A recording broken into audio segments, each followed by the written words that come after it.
97110 is one. And we decided that to that degree, we're going to summarize the 7. Now, attached, you do have this with you. Okay. Now, this is, you have an attachment that we're going to be going through. This is the first one that you'll be seeing.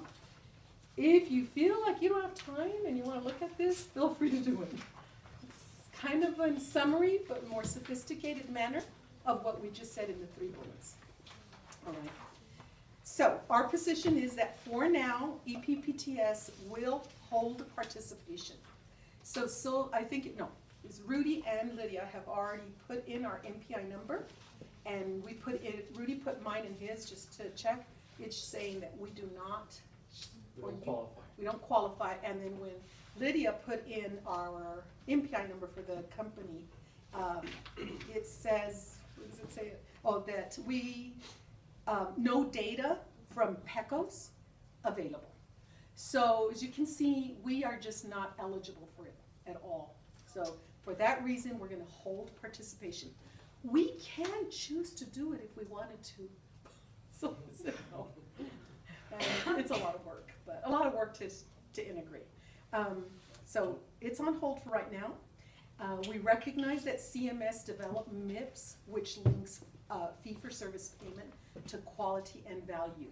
So remember, they're after finding out how they're going to measure our value, ultimately. In our profession for, I would say, 10 years now, we've had functional outcomes. Photo took it to a whole nother level for us and for really for the country. And I know you've heard me say this, but I'm so proud of Photo. It is a PT-owned company created, and then one of the outcome studies that was endorsed by CMS. So to have something of that caliber go all the way to Washington, D.C. and have it. So I think it's beautiful. They keep it up. There's a lot of, the data bank is phenomenal now. So they're getting a feel. So if you ever use Photo to determine more or less how much that patient's episode should take you, always use that as a guide, because it takes the complexities and the age into consideration. All right.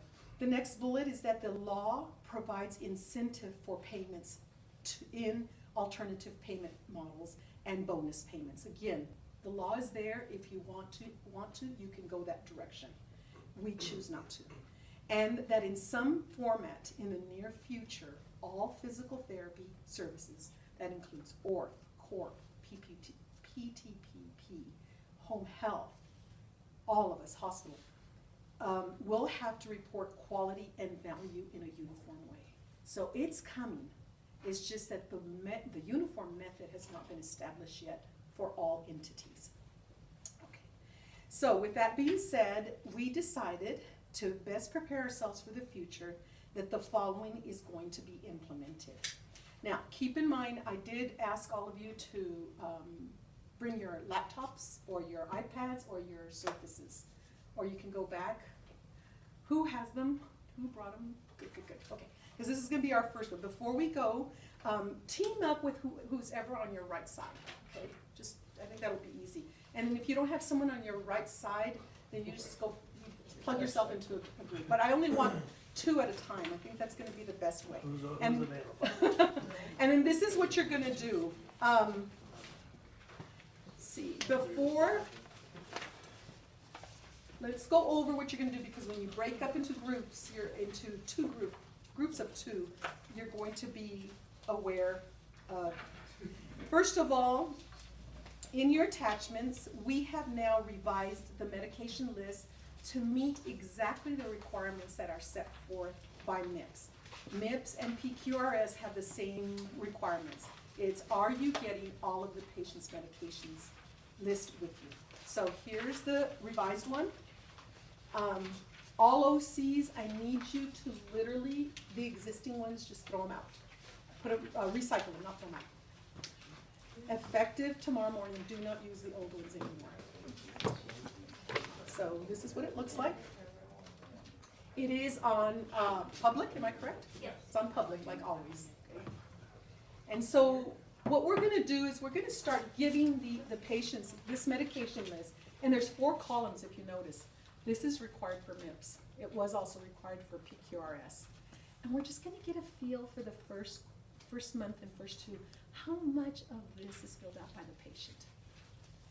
Because if you have a low ratio of this getting filled out and you were a MIP facility, you couldn't use this as one.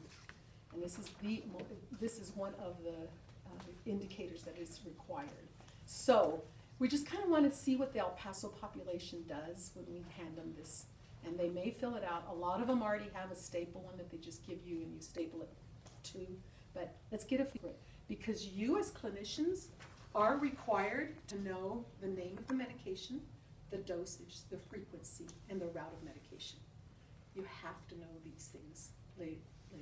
Physicians, of course, must, but this will start to require. So the verbiage right on top is coming out exactly as you see it on MIPS. If you were to press, in a little while you're going to be pressing one of the icons that I'll guide you through because I'm going to walk around.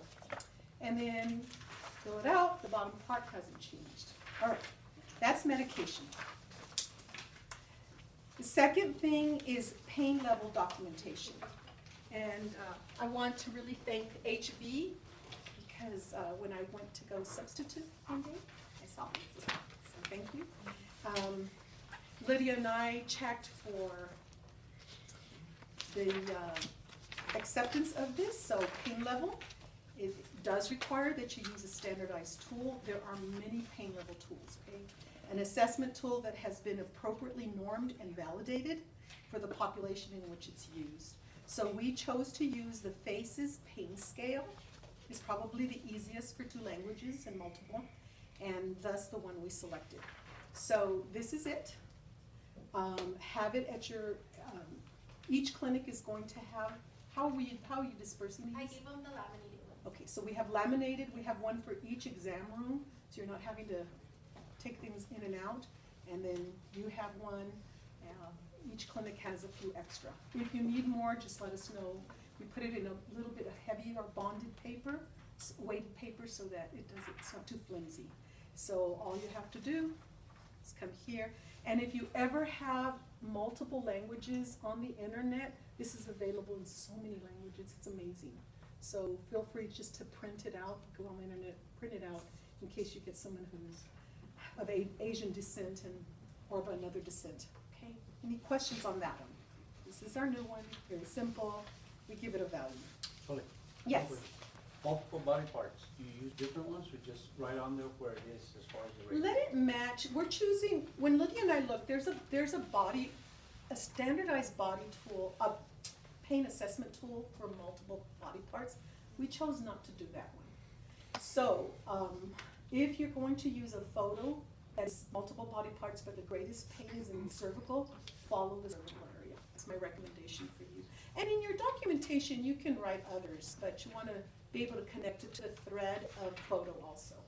So, I know that, I won't go into the photo selection because all of us do such a good job about selecting that one. Okay, and then the last one is the BMI calculation. So what I'd like you all to do, on the BMI calculation, photo automatically calculates it. Okay, so you can grab that number there and put it inside Optimus, because when you transfer photo to Optimus and you put press the button where it transfers it, it will not automatically carry it in your documentation. Lydia and I discovered that. So, but if you go to the following section, under Additional Eval Findings, tab, Vital Signs section, and you get the information from photo, or if you don't have it, it's right here under medication, and you put in the formula. The minute you put in height and weight, it automatically gives you BMI. And so now Optimus is carrying BMI, and that's the only way to wake up what we call the BMI value. So with that in mind, then you have at least met 3 of the 6 that are required if you were to be a MIPS participating facility, or if you were a PQRS facility. So we want to move our practice towards gold standard care. You know, our goal, Rudy and I have made a commitment that next year we are going to bring in someone to give us a shoulder course, because that's the #1 diagnosis. So we're very, very committed to progressive, best of care. And this is gonna move us in this direction, continue to move us. We're standardized, you can do it many other ways, but the more you can get standardized, the better your outcomes, more predictable, improved outcomes can be anticipated. Okay, so your assignment right now for the next 10 minutes is for you to go through each of the open circle bullets. You're gonna practice looking at, go to an existing evaluation that you already closed, or one that's not closed yet, in case you did one. Go to navigate through and see where you would be putting this information, and then go all the way to